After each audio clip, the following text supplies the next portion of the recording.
मतलब मजबूरी का नाम इंडिया। अब ये इंडिया भारत वाला इंडिया नहीं, विपक्षी गठबंधन वाला इंडिया। मजबूरी का नाम है क्या I.N.D.I.A। अब इसको इंडिया अलायंस कह लीजिए, कुछ भी कह लीजिए, लेकिन विपक्षी गठबंधन वाला इंडिया यानी कि प्रधानमंत्री नरेंद्र मोदी के खिलाफ 26 विपक्षी दलों का वो गठबंधन जिन्होंने अपना नाम I.N.D.I.A रखा है। लेकिन यह गठबंधन मजबूरी है क्या और मोदी शाह को रोकने के लिए जरूरी है? ये सवाल नहीं है ये, बल्कि आप सोचिए, इंडिया गठबंधन वाली पार्टी कांग्रेस के बड़े नेता अधीर रंजन चौधरी का सबसे बड़ा कबूलनामा है। आप इसको कन्फेशन कह सकते हैं और ये सरेंडर भी कह सकते हैं 24 से पहले कि मोदी जी को अकेले हराना तो नामुमकिन है भैया, ये मजबूरी है। अच्छा, कहा क्या है? अधीर रंजन चौधरी ने कहा है कि मोदी को रोकने के लिए विपक्षी पार्टियां एकजुट हुई हैं, ये जरूरी है और मजबूरी है। ये हमारे शब्द नहीं है, सीनियर लीडर अधीर रंजन चौधरी वो कह रहे हैं कि मजबूरी का नाम है गठबंधन वाला इंडिया।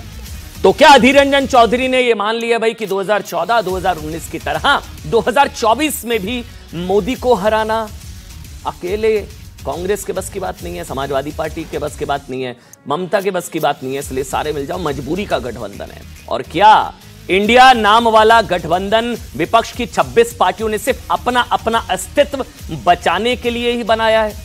इंडिया नाम वाले गठबंधन के लिए यही बात कुछ दिनों पहले प्रधानमंत्री नरेंद्र मोदी ने भी कही थी कि यह गठबंधन मजबूरी में बनाया गया है, स्वार्थ वाला गठबंधन। और यही बात गृह मंत्री अमित शाह ने भी कही कि इंडिया गठबंधन स्वार्थ के लिए बनाया गया, अपना अपना काम निकलेगा, सब बाय बाय कर देंगे, गठबंधन टूटने वाला है।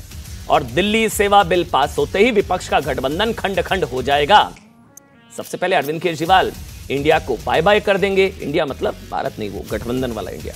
और इसी वजह से मणिपुर पर लगातार हंगामा मचा रहा विपक्ष अचानक दिल्ली अध्यादेश पर बहस के लिए संसद में आ गया।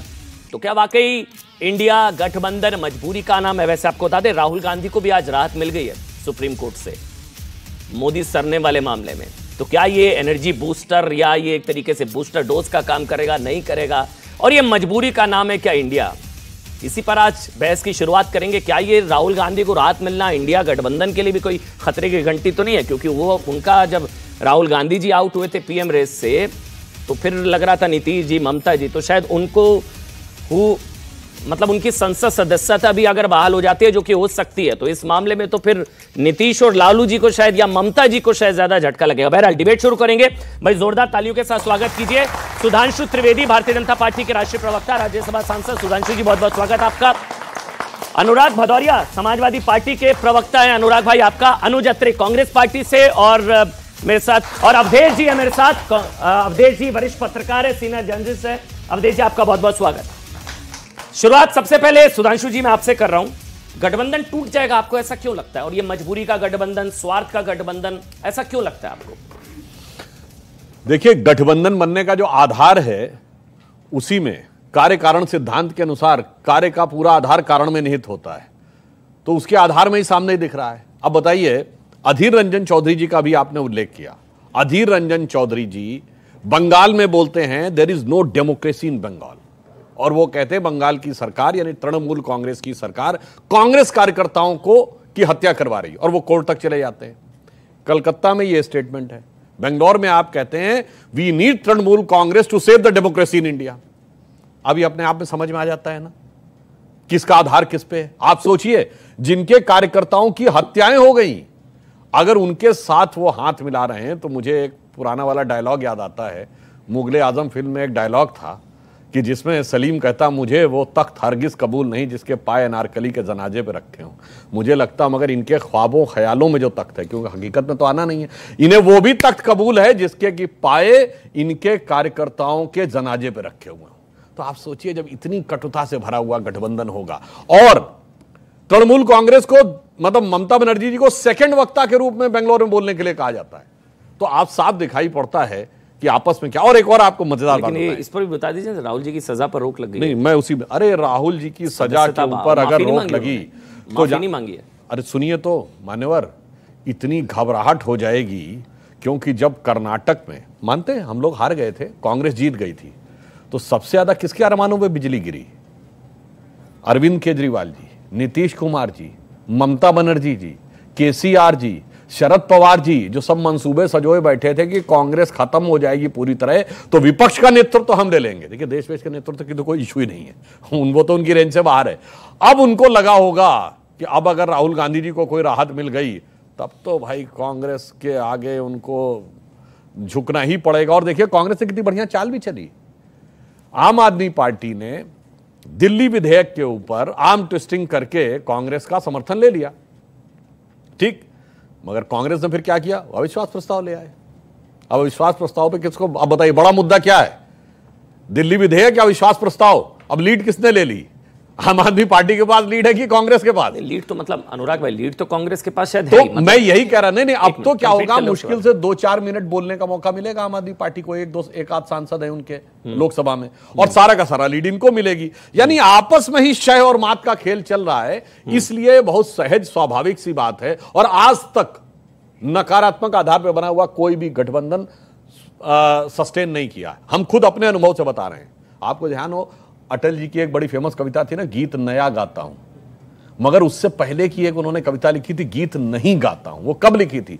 जब जनता पार्टी में गठबंधन टूट गया था और आपसी ईगो की टसल में 79 में गठबंधन टूट गया, तो उनके मुंह से क्या निकला था, वो आज इनके गठबंधन पे चरितार्थ है कि बेनकाब चेहरे हैं, दाग बड़े गहरे हैं, बेनकाब चेहरे हैं, दाग बड़े गहरे हैं, टूटता तिलिस्म, आज सच से भय खाता हूं, गीत नहीं गाता हूं, गीत नहीं गाता हूं।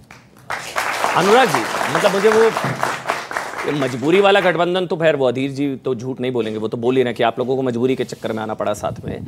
लेकिन मजबूरी तो अखिलेश जी की भी शायद थी। अखिलेश यादव ने बोला था कांग्रेस और बीजेपी में कोई फर्क नहीं है, कांग्रेस को हराना है, कांग्रेस हमारे चक्कर में यूपी जीत गई, ये सारे बयान है। उन्होंने बोला कांग्रेस और बीजेपी दोनों एक जैसे, तो जो दोनों एक जैसे हैं तो अब क्यों हाथ मिलाना? मतलब मजबूरी का गठबंधन तो है, ये तो मानना पड़ेगा, अकेले हराना नामुमकिन है। नहीं अनुराग भाई? हाँ, बता रहा हूँ। देखिए, भारतीय जनता पार्टी के प्रवक्ता ने लंबी चौड़ी बातें की, लेकिन इसको पहचानते हैं आप? अरे गठबंधन इसके लिए हुआ, पहचानते हैं आप? गठबंधन इसके लिए हुआ, ये क्या है, पहचानते हैं आप? अरे खरीद के लाए, चुरा के लाए, क्या है ये? या धमका के लेके आए? जैसे समाजवादी पार्टी वाले धमका के ले लेते हैं। नाम लेने से डर रहे हैं क्योंकि 200 रुपए से भी ज्यादा महंगा किलो बिक रहा है। ये है जनता की बात, जिसपे इन्होंने एक शब्द नहीं बोला कि जनता के बारे में कुछ बोल देते। अरे भैया, गठबंधन मैं पूरी बात कर लूं, गठबंधन भी जनता का ही है, जनता का, उसके बारे में आप नहीं बोलना चाहते। आप बोलेंगे अरविंद केजरीवाल जी के बारे में, बोलेंगे अधीर चौधरी जी के बारे में, बोलेंगे बेंगलोर के बारे में, बोलेंगे। अनुराग भाई, मैं पूरी बात कर लूं। अभी एक मिनट, अभी टमाटर 100 हो जाएगा तो गठबंधन टूट जाएगा? हमने नहीं, जनता की बात, जनता की बात। अब मैं बात कर लूं अपनी, मैं बात कर लूं। मतलब टमाटर 200 हो गया तो जुड़ गए, टमाटर 50 हो जाएगा तो टूट जाएगा। अभी जब 20 रुपए किलो टमाटर बिक रहा था, नहीं जब 20 रुपए किलो टमाटर बिक रहा था 50 रुपए, मैं कह रहा हूं तब था ना गठबंधन। नहीं है, टमाटर भी महंगा, दाल भी महंगा, तेल भी महंगा। सुन लीजिए, जब जोड़ी बनी थी अखिलेश तो बताए ना, ये तो जब मैंने आपको दिखाई है, यूपी में राहुल जी और अखिलेश जी की जोड़ी बनी, महंगा है, पेट्रोल भी महंगी है, डीजल भी महंगा है। अब मुझे बोलने दीजिए। अब एक मिनट सवाल पूछ लूं मैं, एक बात बताइए मेरे को, जब उत्तर प्रदेश में, एक मिनट आ रहा हूं, जब उत्तर प्रदेश में साइकिल पर राहुल गांधी जी, अखिलेश जी और गठबंधन हुआ था, तब कितने रुपए किलो टमाटर? अच्छा, हम बोल लें कितना था बताइए ना। बोल लूं तो टमाटर 50 हो जाएगा तो गठबंधन थोड़ी ना टूट जाएगा। बोलिएगा। देखिए, इन्होंने हर तरह की बात की, अधीर रंजन जी क्या कहते हैं, ममता जी क्या कहती हैं, उनको कितने नंबर पे बोलना पड़ा, चाय किसी ने पी कि नहीं पी, गठबंधन में जब मीटिंग हुई समोसा किसी ने खाया कि नहीं खाया। अरे भैया, समोसा खाया तो एक क्यों खाया? बताइए, एक क्यों खाया समोसा? 2 खाने चाहिए थे। समोसा कहां खाते हैं? सैकड़ों करोड़ खा जाते हैं भाई। में क्या हो रहा है इसकी चिंता आपको है? गठबंधन में क्या हो रहा है इसकी चिंता आप कर रहे हो, लेकिन जनता जो परेशान है, परेशान जनता ने तय किया है कि इस बार देश के अंदर में परेशान आप लोग हैं, जनता परेशान, इसलिए जनता ने तय किया कि जीतेगा तो इंडिया ही। सुनो, अधीर भाई क्यों कह रहे हैं मजबूरी का गठबंधन? हाँ, वही मैं कह रहा हूं, इंडिया ही जीतेगा, क्योंकि इंडिया के साथ इन्होंने क्या किया? धोखा। किसानों की इनकम दुगनी हो गई? नहीं हुई। पूछे इनसे। महिलाओं पर अत्याचार कम हो गया? नहीं हुआ। क्या मणिपुर में हो रहा है? बोलने को नहीं तैयार होते हैं। और जिस तरह की घटनाएं आपने देखा था, हमारी महिला पहलवान धरने पे बैठी थी, एक शब्द ये नहीं बोल पाए, बल्कि उनको घसीटा और गया था। तो जिस तरह की घटनाएं लगातार महिलाओं पर अत्याचार हुआ है, क्या ये बोलते हैं? एक सवाल नहीं, पूछूं मेरी बात आपसे, अनुराग भाई, सुनिए, तो मेरी बात तो सुन लो। इजाजत से बेरोजगारी बढ़ती जा रही, महंगाई बढ़ती जा रही, किसानों की बात करनी है, इसी पे तो बोल के सत्ता में आए थे। एक सवाल पूछता हाँ, हूं, किसानों की बात करनी है आपको? हाँ, मैं सबकी बात कर रहा हूं। सुनिए, अभी तक कितने बिल पास हुए? अब 9 बिल पास हुए। सुनिए मेरी बात, 9 बिल पास हुए जिसमें किसान से भी जुड़ा बिल था। आप लोग सदन में मौजूद थे? अब मैं बोल लूं, थे या नहीं थे? बोल लूं, थे? हाँ, मैं नहीं पूरी थे ना बात आप लोग? कहूंगा। नहीं थे? क्यों नहीं थे? गठबंधन की बात है, आप सारे साथ अरे आ गए। बोलने दो भाई, ये क्या चाहते हैं पता है? ये चाहते हैं जल्दी से हम बिल पास कर लें, चर्चा ना हो पाए। ये लोग मणिपुर में किसके लिए हम हल्ला मचा रहे हैं? महिलाओं से मेरी नहीं, मणिपुर में किस बात के हल्ला मचा रहे हैं? हम क्यों कह रहे हैं मणिपुर पे चर्चा होनी चाहिए? क्यों कह रहे हैं कि महिला के सम्मान में असीमित समय के लिए आप चर्चा कीजिए, रूल 267 के अंदर में चर्चा कीजिए? ये क्यों नहीं चर्चा करवाना चाहते हैं? ये चाहते नहीं है कि महिलाओं की समस्या पे चर्चा होगी तो वहां चर्चा होगी। किस तरह से महिलाओं को निर्वस्त्र करके घुमाया गया, चर्चा होगी। कि किस तरह से वहां पे 60,000 लोग पलायन किया, चर्चा होगी। राजस्थान की बात कर रहे हैं? मैं बात कर रहा हूं मणिपुर की। अच्छा, राजस्थान की नहीं इसके करेंगे। मतलब इसके अच्छा, मैं कह रहा हूं जब चर्चा होगी तो राजस्थान पे भी चर्चा करो ना, पश्चिम बंगाल भी करो, बिहार पे भी करो। ये क्या होती है कि मैं तो कह रहा हूं हर एक पे चर्चा करो, लेकिन चर्चा करने क्या समाजवादी पार्टी राजस्थान पर चर्चा की मांग करती है? मैं कहता हूं राजस्थान पे भी चर्चा हो। सुन लीजिए मेरी बात, सुन लीजिए। अब आप सब पूछा तो पूरा बोला। राजस्थान पे भी कीजिए, पश्चिम बंगाल पे भी कीजिए, बिहार पे भी कीजिए, लेकिन मणिपुर में भी। अनुराग भदौरिया ने, राष्ट्रीय प्रवक्ता है, मेरी डिबेट में बोला है कि भाई सदन के अंदर राजस्थान और बंगाल पर चर्चा होनी चाहिए। बंगाल की कानून व्यवस्था को लेकर चिंता जाहिर कर रहे हैं समाजवादी पार्टी के राष्ट्रीय प्रवक्ता अनुराग भदौरिया। देखिए आधी बात टोक के, आधी बात टोक के नहीं, अभी आपने बोला नहीं, मणिपुर में चर्चा होनी चाहिए। मणिपुर में चर्चा करना चाहते हो, देश की समस्त राज्य की आप चर्चा कीजिए, लेकिन चर्चा से भागते क्यों है? ये क्यों भागते हैं चर्चा से? भाई अब मैं जवाब ले लूं इनसे। हाँ, मैं पूछ रहा हूं। सुधांशु जी, भागते हैं आप वैसे चर्चा पर सहमति बन गई आपकी पहले जानकारी के लिए, चर्चा और होने जा रही है चर्चा। जी, एक मिनट बीच में नहीं, एक एक करके अनुराग फिर आप वही करेंगे तो गलत है। ज्यादा नहीं लूंगा। अच्छा बोलिए। इतने दिन तक जो चर्चा नहीं, करोड़ रुपया बर्बाद हुआ, कौन भरेगा? भरेंगे? चलिए ठीक है, पूछो इनसे। वही तो हम पूछ रहे हैं। देखिए, अब बीच में 3 दिन पहले मणिपुर के ऊपर चर्चा शुरू हो गई राज्यसभा में 2 बजे के बाद। इन्होंने चर्चा नहीं होने दी विपक्ष वालों ने। अच्छा। अब दूसरी बात, कल सुबेरे कोई जाके चेक कर ले, राज्यसभा के सभापति उपराष्ट्रपति महोदय ने बहुत साफ कर दिया कि अगर किसी सेक्शन ऑफ मीडिया, उन्होंने अंग्रेजी में बोला, if there is an impression being created in section of media that under rule 176 the discussion is limited to 2.5 hours. उन्होंने कहा, I want to make it clear it can go as long as the discussion is completed, there is no time limit. अब तो बात ही खत्म हो गई। अब दूसरी बात, नियम 267 में कहां लिखा प्रधानमंत्री जवाब देंगे? नहीं, प्रधानमंत्री को बोलना है। चलो, प्रधानमंत्री स्टेटमेंट देते हैं, उसके बाद कोई डिस्कशन नहीं होता। नहीं, स्टेटमेंट भी चाहिए, फिर डिस्कशन भी चाहिए, 267 में चाहिए। चलिए, 267 जानते हैं किसके लिए होता है? सारा काम रोक कर डिस्कशन करें। बिल्कुल करना चाहिए ठीक। महिलाओं की समस्या। तो फिर मैं कह रहा हूं, तो बताइए, फिर दिल्ली विधेयक को क्यों पारित होने दिया? रुकवाते दिल्ली का विधेयक, दिल्ली का विधेयक नहीं रुकवाना है। ये सवाल है गठबंधन। अनुराग भाई, ये सवाल है। अब एक मिनट सवाल लीजिए, जो ये सवाल का जवाब अगर आज आप दे दे अरे हम कि अगर मणिपुर, सवाल पूछने दीजिए अनुराग भाई, सवाल का जवाब हम देंगे तो सत्ता में किसने देना बताइए? ये सवाल पूछने दीजिए अनुराग भाई। 267 कहता है सारा अगर रोक कर। अगर भाई हम विपक्ष में भी हम सत्ता में रहते हैं जवाब देते हैं, विपक्ष में भी जवाब देते हैं। और ये तो सत्ता में रहकर जवाब नहीं देना चाहते, तो भी विपक्ष देगा जवाब। क्या भाई? सीधा सा सवाल है जो सुधांशु जी ने पूछा।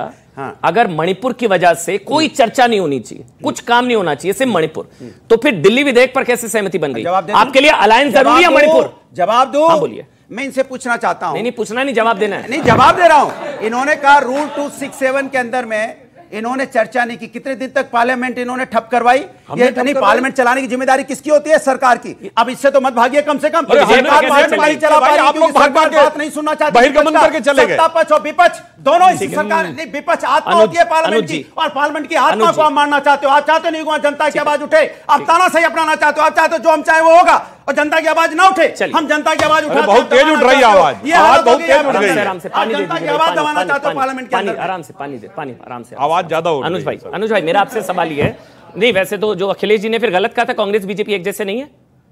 अरे तो हैं तो हैं, कांग्रेस बीजेपी एक जैसे हैं, कांग्रेस बीजेपी एक जैसे हैं। अनुराग भदौरिया, अब मैं पूरी बात कर लूं। कांग्रेस बीजेपी एक जैसे हैं तो पूरी बात बोलो। कांग्रेस बीजेपी एक जैसे हैं, हाँ या ना? राष्ट्र के हित में, देश के हित में, महंगाई, बेरोजगारी, महिला अत्याचार, किसान, कांग्रेस सांप्रदायिक हम एक हैं, रहेंगे। तो सांप्रदायिक से समझौता कर रहे हैं आप। भारतीय जनता पार्टी राष्ट्र की मदद नहीं कर रही है, ये अपना सत्ता बनाना चाहती है। राष्ट्र के मुद्दे पर हम एक साथ और रहेंगे। हमारे दल अलग हो सकते हैं, राष्ट्र हित में सांप्रदायिकता भी कबूल है। है, राष्ट्र हित में सांप्रदायिकता भी। अभी इन्होंने बोला कांग्रेस बीजेपी एक जैसी, बीजेपी को बताते हैं सांप्रदायिक, यानी कि कांग्रेस को बताया सांप्रदायिक, कह रहे हैं राष्ट्र हित में सांप्रदायिकता भी कबूल है। बहरहाल सुधांशु जी 30 सेकंड, उसके बाद मैं अनुज भाई आपके पास आ रहा हूं। बस दो लाइन कहूंगा, इससे आगे कुछ नहीं। पहली बात, इनको मणिपुर को लेकर बहुत संवेदना है, ये केंद्र सरकार के विरुद्ध अविश्वास प्रस्ताव लाए। एक तरफ क्या कहते हैं, मणिपुर की सरकार को बर्खास्त करिए, सीएम को हटाइए। तो बर्खास्त होने पे क्या होगा, राष्ट्रपति शासन लग जाएगा, मगर फिर केंद्र सरकार का शासन हो जाएगा, केंद्र के खिलाफ अविश्वास प्रस्ताव लग। मैं एक प्रश्न पूछ रहा हूं, मणिपुर विधानसभा में क्यों नहीं ला रहे हैं अविश्वास प्रस्ताव? लाइए, पता है वहां हकीकत क्या है। क्या पूरा पूरा बोलने में मुंह से पानी आ जाए, छूट जाएगा भाई साहब, आपको पता है तो बोलिए ना। अरे भाई, जिस राज्य में है वहां राज्य में क्यों नहीं हिम्मत पड़ रही है लाने की? दिल्ली में आके आपको उसका हल्ला मचाना है, ठीक है, हम उसके लिए पूर्ण संवेदनशील थे। प्रधानमंत्री जी की वेदना आक्रोश से लेकर सारी बातें होती रही, परंतु आप मणिपुर विधानसभा में क्यों नहीं ला रहे हैं प्रस्ताव, यह मैं जानना चाहता हूं। क्योंकि वास्तविकता आपकी यह है कि आपको पता है ना, आपको मणिपुर से मतलब है ना महिला समस्या से मतलब है, आपको केवल और केवल राजनीति करने से मतलब है। अब मैं अनुज भाई आपके पास आ रहा हूं। अनुज अत्रे हैं। अनुज भाई, आरोप यह है कि जिस मतलब अलायंस के लिए, अरविंद केजरीवाल जी के लिए आप लोगों ने शराब घोटाला भुला दिया, आप लोग कथित शराब घोटाला, आप लोगों ने शीश महल वाले सारे आरोप भुला दिए, दिल्ली बाढ़ भुला दी, सब कुछ भुला दिया। अब केजरीवाल कबूल है, सिर्फ अलायंस के लिए आप लोगों ने दिल्ली को दांव पर लगा दिया। अनुज अत्रे जी, आप पर आरोप है। देखिए, आपका केजरीवाल इतने इंपॉर्टेंट हो गया आप लोगों के लिए कि दिल्ली को दांव पर लगा दिया। अनुज अत्रे जी, अमन जी, आपका आकलन हो सकता है, लेकिन दो अलग अलग विषय हैं। जो ये इंडिया अलायंस है और जो आज तो इंडिया, आप शराब घोटाला मानते हैं दिल्ली में? शराब घोटाला बिल्कुल मानते हैं। तो फिर उनके साथ अलायंस भी कर रहे हैं? नहीं, अलायंस तो देखिए, अगर घोटाले की बात की जाएगी, शराब घोटाला है दिल्ली में, मुझे ये बता दीजिए, क्या घोटाले का पैमाना? शराब घोटाला बिल्कुल है, हमारी शिकायत पर है, उसकी शिकायत पर, हमारी शिकायत पर कंप्लेंट चल रही है, हम आज भी। तो आप घोटालेबाजों से अलायंस क्यों कर रहे हैं? नहीं, अलायंस मोदी जी को हराने के लिए है। मैं बता देता हूं, देखिए, अलायंस कर रहे हैं, आप मान रहे हैं। भ्रष्टाचार का पैमाना इस देश में तय होना चाहिए। तो भ्रष्टाचारियों से हाथ मिलाएंगे? सुन लीजिए मेरी बात, बोलने तो दीजिए, आपने सवाल किया, सवाल बोलने तो दीजिए। बोलिए। भोपाल की धरती से जब माननीय प्रधानमंत्री जी, देश के प्रधानमंत्री हैं, अगर किसी पे आरोप लगाएंगे तो साक्ष्य और तथ्यों के आधार पर लगाएंगे। 70,000 करोड़ का एनसीपी के नेताओं में, जिसमें अजीत पवार, छगन भुजबल, हसन मुशर्रफ, इन सब लोगों के ऊपर नाम शामिल होते हैं, और दूसरे ही दिन भारतीय जनता पार्टी बुला करके महाराष्ट्र में उनको जो है गलबैया करती है, उप मुख्यमंत्री का पद देती है, कल तो मुख्यमंत्री की सीट की जगह पर भी उनको बैठा दिया गया है। तो आप ये बता दीजिए कि ये क्या है? यहां पे जो अलायंस हुआ है, ये किसी के भ्रष्टाचार के साथ अलायंस नहीं हुआ है। कांग्रेस पार्टी आज भी खड़ी है उस भ्रष्टाचार के खिलाफ। जो हमारा अलायंस हुआ है, जो इंडिया अलायंस, जो इंडिया कहने में भी इन लोगों को और इनके चरण चुंबकों को आजकल शर्म आती है, इंडिया भी नहीं बोल पाते हैं, INDIA कर दिया इंडिया का नाम भी। हम कहते हैं इंडिया, ये बोलेंगे, बोलिए जरा, INDIA क्यों बोलते हैं आप लोग? एक लाइन जवाब दे दो, ठीक है, अवधेश जी के पास जाना है, जवाब दे दो। इंडिया जीतेगा। अनुराग भाई पूरा बोलने दीजिए, मुझे अभी तो सदस्यता बची है, उनका हक बनता है। करंट इनका देखने को मिला, जब इनकी जेब से टमाटर निकल के आया तो कितनी जोर से करंट निकला, परेशान हो गए, बौखला गए, क्या निकल आया? शब्द क्या थे? बम निकाल दिया।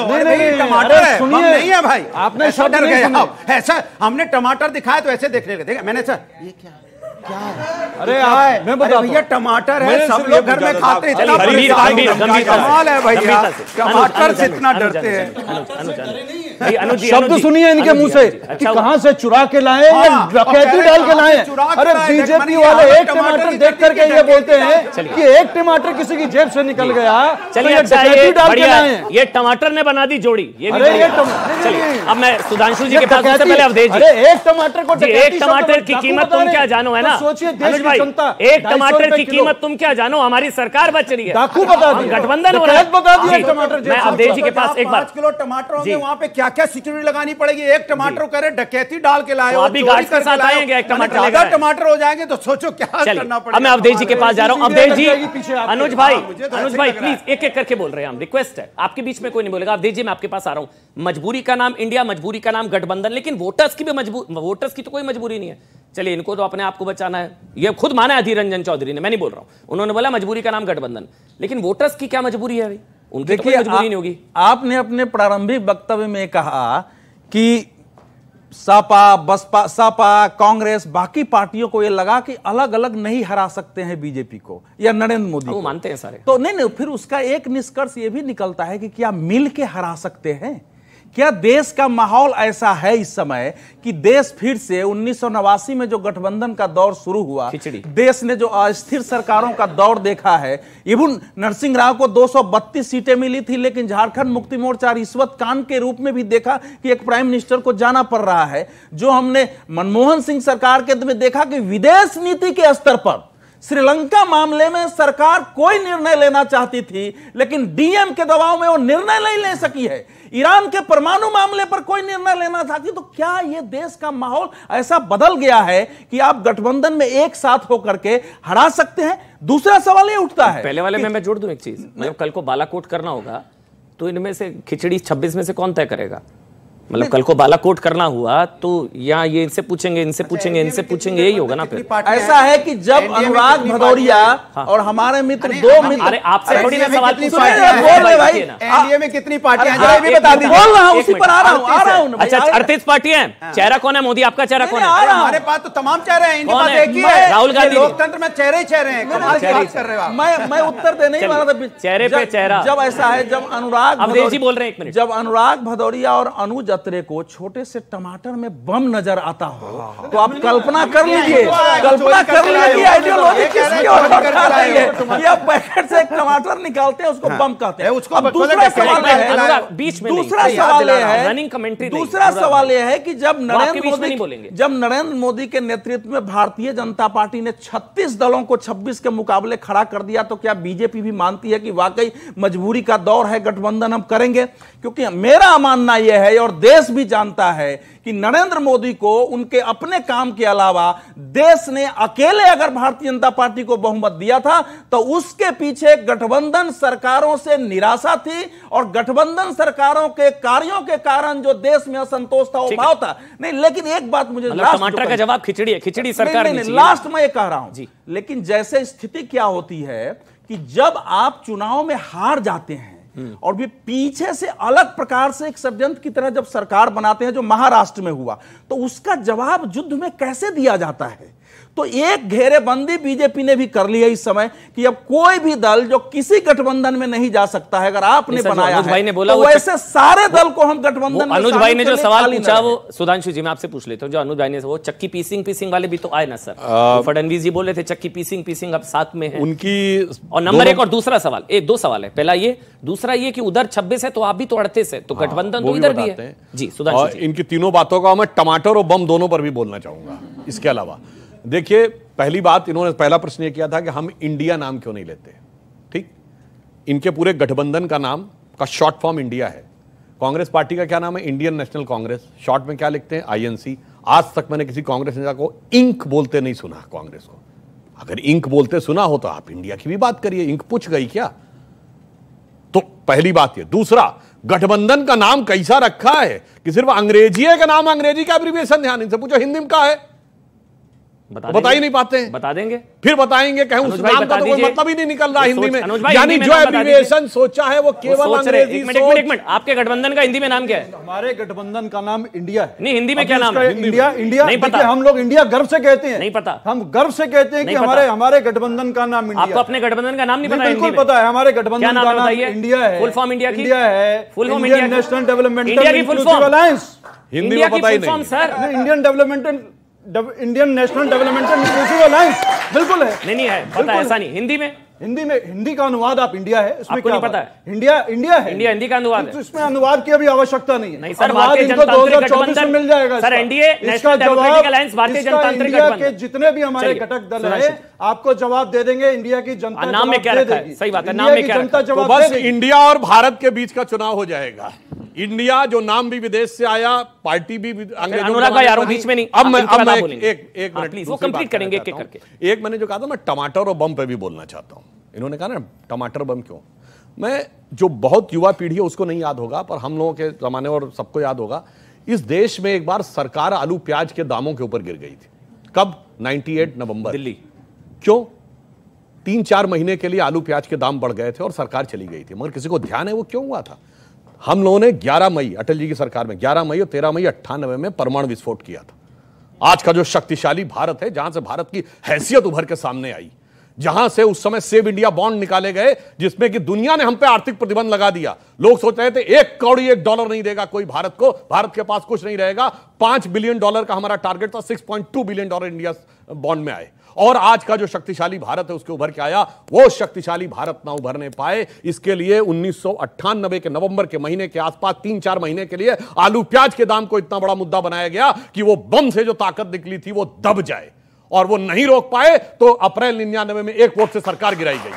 आज भी वही शक्तियां हैं जो और मैं एक सीरियस बात कहना चाहता हूं, 1989 में राजीव गांधी जी की सरकार गई और 2014 तक 25 साल इस देश में गठबंधन की सरकारें रहीं। जो अवधेश जी ने कहा, गठबंधन की सरकारों की बहुत मजबूरी होती है। सिर्फ अटल जी की सरकार को छोड़ दे जिसने नेशनल हाईवे डेवलपमेंट प्रोजेक्ट और पोखरण जैसे कुछ एक काम किए, वरना गठबंधन सरकारों के साथ बहुत बाध्यताएं रहती। यही वो, मैं उसी पे आ रहा हूं, मगर यही वो 25 साल थे जब चाइना हमसे आगे निकल गया, क्योंकि वहां डिसीजन लेने की पूरी छूट थी और वहां पर मजबूत, बड़े और कड़े फैसले लिए गए, और हमारे यहां हम आपस में एक दूसरे में रहे। अब मैं 38 पे आ रहा हूं, बता तो रहा हूं, उस समय 1989 तक चाइना हमसे आगे नहीं था। 25 साल में वो हमसे बहुत आगे चला गया।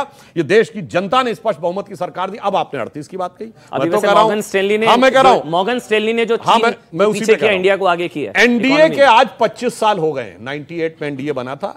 अभी प्रधानमंत्री जी हम लोग कई कार्यक्रमों में आए, क्लस्टर वाइज एनडीए के सांसदों की बैठक हो रही है, पर इन 25 साल में एनडीए की, पहली तो कहते हैं हमारा अंग्रेजी में नाम है नेशनल डेमोक्रेटिक अलायंस और हिंदी में राष्ट्रीय जनतांत्रिक गठबंधन। इसकी खासियत जानते हैं आपको? हाँ, नहीं, इसकी खासियत क्या है सुनिए, इसकी खासियत क्या है कि डे 1 से नीति, नेतृत्व और नियत बिल्कुल साफ दिखाई पड़ती है। तब अटल जी नेता थे, अब मोदी जी नेता हैं। 38 के 38 में कोई कंफ्यूजन नहीं है। इनके यहां जानते मजेदार बात क्या है? कंफ्यूजन है, ये सारी वो पार्टियां हैं जिनको अपनी लीडरशिप में तो 20 साल बाद भी कंफ्यूजन नहीं है कि मेरा ये नेतृत्व रहेगा, इसके बाद मेरे परिवार का रहेगा। मगर जैसे ही आप नेतृत्व की बात करें गठबंधन की, कहेंगे वो लोकतांत्रिक है, सब चुना जाता है, फलाना। ये सारी राजतांत्रिक पार्टियां हैं जो गठबंधन में लोकतंत्र के मुखौटा लगाकर बचने की कोशिश। सुधांशु जी, आप ही के पास आ रहा हूं, मेरी ना इत्तेफाकी है आपसे, वो ये, यहां भी कोई कंफ्यूजन नहीं है। अनुराग भाई जानते हैं कि राहुल गांधी ही चेहरा है ना? मैं बोल लूं? हाँ या ना? इन्होंने बोला हाँ या ना? मेरी बात आप मेरे सवाल का जवाब दीजिए। मैं अपना जवाब, मैं आपकी साइड ले रहा हूं। यहाँ कोई हमें कोई सवाल पूछने, ये मेरा सवाल नहीं सुनते। लो भाई, उधर सवाल सुनिए ना, पूछना इधर सवाल। मेरा सवाल ये है, मैं सुधांशु जी ने बोला यहाँ कोई क्लैरिटी नहीं है, मैं आपके साथ खड़ा हूं, मैं जानता हूं राहुल गांधी जी की सदस्यता बहाल होगी, राहुल गांधी जी चेहरा है, हाँ या ना? बोलने तो दोगे? हाँ बताइए। मैंने कहा हमारे यहाँ लोकतंत्र है, राहुल गांधी जी चेहरा है, हाँ या ना? अब बोलने तो दो, हमारे यहाँ लोकतंत्र है, राहुल गांधी जी चेहरा है, हाँ या ना? कई चेहरे हैं, और जब चुन के आएंगे, चेहरा नहीं है, कई चुन के आएंगे, राहुल गांधी चेहरा नहीं है। अब बोलने दो मुझे भाई, राहुल गांधी चेहरा नहीं है, बोलने दो, मेरे पास कई चेहरे हैं। आप आधिकारिक प्रवक्ता हैं, आप राहुल गांधी को चेहरा नहीं मानते। कई चेहरे हैं, कई चेहरे हैं, क्योंकि लोकतंत्र है। लोकतंत्र में जब लोकसभा के सदस्य चुन के आते हैं तब अपने नेताओं को चुनते हैं। इनके यहाँ ऐसा नहीं है। पिछले 12 महीने के हर महीने के दाम बताओ, हर महीने के दाम बताओ। आज की डेट आज हर महीने टमाटर पर छुरी चलेगी तो गठबंधन पर छुरी थोड़ी ना चलेगी। सर आपके जेब में गठबंधन है, बाहर निकाल लीजिए। 38 राहुल गांधी ने नहीं कहा ये ट्रांसलेशन की लड़ाई है, उन्होंने कहा ये कॉन्सेप्ट की लड़ाई है। ये जीवन भर अध्यक्ष रहते हैं और उसके बाद हमारा बेटा बेटी हो जाएगा। तो शी जिनपिंग मॉडल तो चाइना का मॉडल तो इन्होंने अडॉप्ट कर रखा है। मजबूरी के मौसम में भी जीना पड़ता है, थोड़ा सा समझौता जानम करना पड़ता है। कभी कभी कुछ इस हद तक बढ़ जाती है लाचारी, दिल कहता है कि रोए लेकिन हंसना पड़ता है। वो भोजपुरी में लाइन थी कि बिलवा में घुस जाएगा सब साथ बिच्छू गोजर चलेगा जब चाप के बाबा का बुलडोजर, हमने वो करके दिखाया था। में जुटा था। महाराष्ट्र एटीएस के मुताबिक गिरफ्तार आतंकी जुल्फिकार पुणे में कई आतंकियों के संपर्क में था। यही नहीं, जांच एजेंसियों को शक है कि आतंकी संगठन आईएसआईएस से भी उसके रिश्ते हैं और इसी मामले में पकड़े गए दूसरे आतंकियों की निशानदेही पर पुणे में छापेमारी कर आईडी बम बनाने के लिए केमिकल समेत कई दूसरी चीजें बरामद की गयी। खबर है कि आतंकी महाराष्ट्र समेत देश के कई शहरों में बड़ा धमाका करने का प्लान बना रहे थे, जिसकी भनक महाराष्ट्र एटीएस को पहले से लग गई थी। पुलिस ने आतंकी साजिश रचने के आरोप में 5 आतंकियों को गिरफ्तार भी किया था। सूत्रों के मुताबिक एटीएस को शक है कि पकड़ा गया मास्टरमाइंड जुल्फिकार दूसरे आतंकियों को बम बनाने की ट्रेनिंग दे रहा था।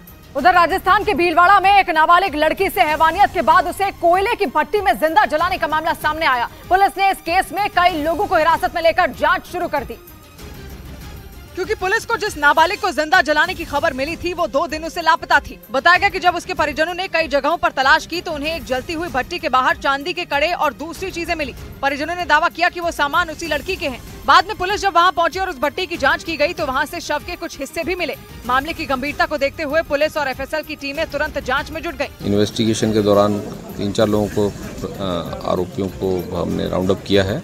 इस वारदात की जानकारी मिलते ही उस इलाके में भारी भीड़ इकट्ठा हो गई। गुस्साए लोगों ने नाबालिग का रेप करने के बाद उसकी हत्या का आरोप लगाया। इसके साथ ही उन्होंने दोषियों को फांसी देने की मांग की। उज़्बेकिस्तान के प्रधानमंत्री शहबाज शरीफ के भारत के साथ बातचीत वाले बयान पर विदेश मंत्रालय ने पलटवार किया। भारत के विदेश मंत्रालय ने 2 टूक कह दिया कि अगर भारत के साथ बातचीत शुरू करनी है तो पाकिस्तान को सबसे पहले आतंकवाद और दुश्मनी को भुलाना होगा, जिसका मतलब ये कि भारत ने साफ शब्दों में एक बार फिर पाकिस्तान को शांति का पाठ पढ़ा दिया। बाकी सारे नेबर्स के साथ नॉर्मल नेबरली रिलेशंस चाहते हैं और इच्छुक हैं इसके, पर इसके लिए आतंक और टेररिज्म और पीस हॉस्टिलिटी ये हटना चाहिए। असल में आर्थिक संकट का सामना कर रहे पाकिस्तान के प्रधानमंत्री शहबाज शरीफ ने 2 दिन पहले भारत के साथ दोबारा बातचीत की इच्छा जाहिर की थी। अमेरिका ने भी शहबाज शरीफ के बयान पर प्रतिक्रिया दी और भारत पाकिस्तान के बीच सीधी बातचीत का समर्थन किया। लेकिन भारत ने आतंकियों को पनाह देने वाले पाकिस्तान से बातचीत पर पलटवार करके शहबाज के इरादों पर पानी फेर दिया। उधर गिरफ्तारी के खतरे के बीच इमरान खान के ऊपर एक और संकट मंडराने लगा। खबर है कि वहां का चुनाव आयोग जल्द ही इमरान खान की पार्टी पीटीआई से उसका चुनाव चिन्ह छीन सकता है और अगर ऐसा हुआ तो पाकिस्तान में इसी साल होने वाले चुनाव में इमरान खान की मुश्किलें बढ़ सकती हैं, क्योंकि आशंका जताई गई कि पाकिस्तान का चुनाव आयोग उनकी पार्टी पीटीआई की मान्यता तक रद्द कर सकता है। ऐसा इसलिए क्योंकि इमरान की पार्टी पीटीआई के अध्यक्ष पद के कई सालों से चुनाव ही नहीं हुआ। पाकिस्तान के चुनाव आयोग के मुताबिक पीटीआई में चुनाव कराने की आखिरी तारीख 2021 के जून की थी। हालांकि पीटीआई में पार्टी के अंदर होने वाले चुनाव फिर भी नहीं कराए गए, जिसके बाद ये आशंका जताई जाने लगी कि पाकिस्तान का चुनाव आयोग पीटीआई के बैट वाले चुनाव चिन्ह को रद्द कर देगा। इस बीच 3 दिन पहले खैबर पख्तूनख्वा में एक हुए आतंकी हमले के लिए पाकिस्तान के प्रधानमंत्री शहबाज शरीफ ने अफगानिस्तान के लोगों को जिम्मेदार बताया। उन्होंने आरोप लगाया कि अफगानिस्तान के लोगों ने टीटीपी के आतंकियों की मदद की और उन्हीं की मदद से पाकिस्तान को दहलाने की योजना बनी। शहबाज शरीफ ने आरोप लगाया कि पाकिस्तान और अफगानिस्तान की सीमा के पास रहने वाले अफगानी शरणार्थियों ने टीटीपी के आत्मघाती हमलावरों की मदद की और शहबाज के मुताबिक उन्हीं लोगों की मदद से टीटीपी के आतंकी पाकिस्तान में दाखिल हुए, जिसके बाद वहां एक के बाद एक कई धमाके हुए। इसके अलावा उन्होंने ये भी दावा किया कि बाजौर में हुए उस घातक हमले की प्लानिंग तालिबान ने की। उन्होंने आरोप लगाया कि तालिबान लगातार टीटीपी को अंदर खाने मदद कर रहा है ताकि वो पाकिस्तान में माहौल बिगाड़ने में कामयाब हो सके। उधर पश्चिमी मीडिया के मुताबिक ग्रेन डील से रूस के हटने के बाद तुर्की ने एक बार फिर समझौते की पहल कर दी। पिछले साल जुलाई महीने में तुर्की और संयुक्त राष्ट्र की मध्यस्थता के बाद ही रूस इस समझौते में शामिल हुआ था, जिसके तहत यूक्रेन का अनाज काला सागर से होते हुए दुनिया के कई देशों को एक्सपोर्ट होता था। लेकिन 2 हफ्ते पहले रूस ने पश्चिमी देशों पर अपने अनाज निर्यात में रुकावट डालने का आरोप लगाते हुए इस डील से हटने का फैसला कर लिया, जिसके बाद काला सागर के रास्ते होने वाले यूक्रेन के अनाज निर्यात पर ब्रेक लग गया, क्योंकि यूक्रेन को वहां अपने जहाजों पर रूसी हमलों का खतरा दिखाई देने लगा। लेकिन ग्रेन डील खत्म होने से दुनिया में गेहूं की कीमतें बढ़ गई और कई देशों में खाने का संकट खड़ा हो गया। दावा किया गया कि इसी बीच तुर्की के राष्ट्रपति रेजिप ताइप एर्दोआन ने पुतिन को मनाने के लिए उनसे फोन पर बात की ताकि पुतिन यूक्रेन के साथ अनाज समझौता करने के लिए तैयार हो जाए। लेकिन पश्चिमी मीडिया के मुताबिक पुतिन ने तुर्की के राष्ट्रपति से साफ कह दिया कि वो ग्रेन डील में दोबारा तभी शामिल होंगे जब पश्चिमी देश रूस के अनाज निर्यात में रुकावट नहीं डालने का भरोसा देंगे। लेकिन पुतिन की शर्त के बीच ही यूक्रेन के राष्ट्रपति व्लादिमीर ज़ेलेंस्की ने ओदेसा के बंदरगाह पर हमलों को पूरी दुनिया के लिए आपदा बता दिया। दावा किया गया कि पिछले महीने ग्रेन डील से निकलने के बाद रूस वहां लगातार भीषण हमले कर रहा है, जिनमें खासतौर से यूक्रेन के अनाज गोदामों को निशाना बनाया जा रहा है। एक रोज पहले ही यूक्रेन ने आरोप लगाया कि रूस के ड्रोन हमलों में ओदेसा के बंदरगाह पर मौजूद उसके अनाज गोदाम में रखा करीब 40,000 टन गेहूं जलकर राख हो गया। काला सागर के किनारे बसे ओदेसा शहर में यूक्रेन का सबसे बड़ा बंदरगाह है और वहीं से यूक्रेन अपना अनाज दुनिया भर में एक्सपोर्ट करता आया है। लेकिन रूस के हमलों की वजह से वहां बड़े पैमाने पर अनाज के नुकसान का दावा किया गया, इसलिए ज़ेलेंस्की भड़क गए। У світі чую стабільність, Росія намагається знищити, коли б'є по наших портах, по нашій інфраструктурі. पश्चिमी मीडिया के मुताबिक अगर रूसी हमलों में इसी तरह ओदेसा में अनाज की बर्बादी होती रही तो आने वाले समय में कई देशों में भुखमरी के हालात बन सकते हैं। उधर पश्चिमी मीडिया के मुताबिक यूक्रेन जंग में सैनिकों की कमी पूरी करने के लिए रूस मोटी रकम की लालच देकर सैनिकों की भर्ती करने में जुट गया और दावा किया गया कि रूस को अपने देश में नए सैनिकों की भर्ती में परेशानियों का सामना करना पड़ा, जिसके बाद उसने अपने पड़ोसी देश कजाकिस्तान के युवाओं को टारगेट करना शुरू कर दिया और उन्हें सोशल मीडिया के जरिए लालच देकर रूस की सेना में शामिल करने का अभियान चलाया गया। पश्चिमी मीडिया के मुताबिक रूस की सेना में फौरन शामिल होने वाले जवानों को $5,000 से ज्यादा यानी भारतीय रुपयों में करीब 4,50,000 रुपए देने का ऐलान किया गया। इतना ही नहीं, उन्हें करीब हर महीने 2 लाख तक के वेतन का भी भरोसा दिया गया। रूस के दक्षिण में मौजूद उसका पड़ोसी कजाकिस्तान पहले सोवियत संघ का हिस्सा था। हालांकि कजाकिस्तान जंग में रूस का समर्थन नहीं करता, वो शांति से इस मामले को हल करने का समर्थन करता आया है। ऐसे में कजाकिस्तान में रूस के इस अभियान का विरोध किया जा सकता है।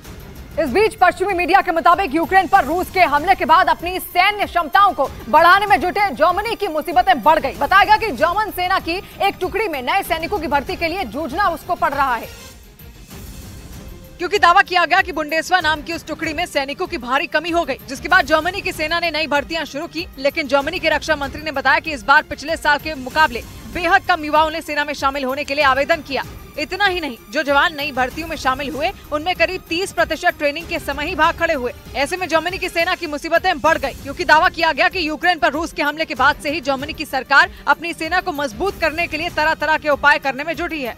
इधर उत्तर प्रदेश के देवरिया से डरा देने वाला एक वीडियो सामने आया। वहां पर एक मोटरसाइकिल ने दूसरी मोटरसाइकिल को पीछे से जोरदार टक्कर मार दी। बाद में इसका वीडियो सोशल मीडिया पर वायरल हो गया, जिसमें उन दोनों मोटरसाइकिल की टक्कर होती नजर आई। इस घटना का जो सीसीटीवी वीडियो सामने आया उसमें सड़क से कई गाड़ियां गुजरती दिखाई दी।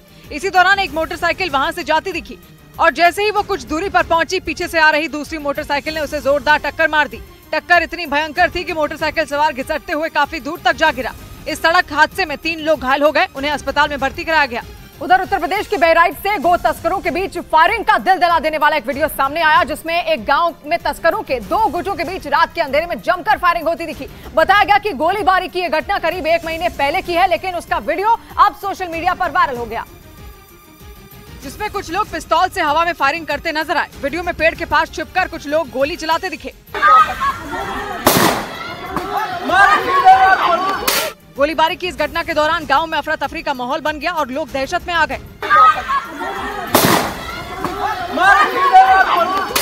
बताया गया कि जरवट थाना इलाके में 4 जुलाई को गो तस्करों के 2 गुटों में जमकर गोलीबारी हुई थी। घटना के करीब 1 महीने बाद वीडियो वायरल होने पर पुलिस ने गोलीबारी करने वाले आरोपियों पर सख्त एक्शन लेने का भरोसा दिया। इस बीच पंजाब के होशियारपुर जिले में एक लड़की को गाड़ी के बोनट पर बैठकर वीडियो रील बनाना भारी पड़ गया, क्योंकि सोशल मीडिया पर वीडियो वायरल होने के बाद पुलिस ने उसके खिलाफ एक्शन ले लिया और उस लड़की और गाड़ी चलाने वाले लड़के के खिलाफ सड़क सुरक्षा नियमों के उल्लंघन का मामला दर्ज कर लिया। पुलिस ने गाड़ी को सीज कर दिया। दोनों का जो वीडियो सामने आया उसमें लड़की गाड़ी के बोनट पर बैठकर पंजाबी गाने पर वीडियो रील बनाती दिखाई दी। इस दौरान नेशनल हाईवे पर उनकी गाड़ी के आसपास से दूसरी गाड़ियां गुजरती रही, लेकिन उनका पूरा ध्यान वीडियो रील बनाने पर था।